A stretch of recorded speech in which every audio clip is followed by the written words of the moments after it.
বসিরহাট লোকসভার সন্দেশখালীর বেরমজুরে মহিলা ভোটারদের ভয় দেখাচ্ছে পুলিশ এবং সিভিক ভলেন্টিয়াররা।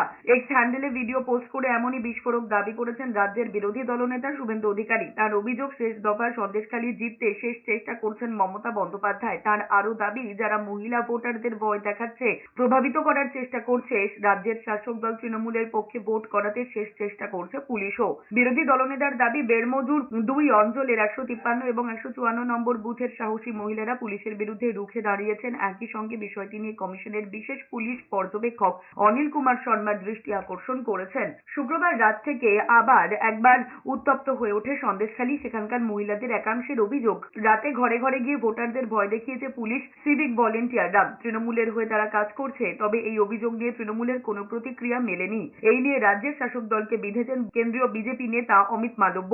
তার বক্তব্য, আলো নিভিয়ে সন্ত্রাস চালাচ্ছে তৃণমূল, পাপের ফল ভুগতে হবে মমতা বন্দ্যোপাধ্যায়কে।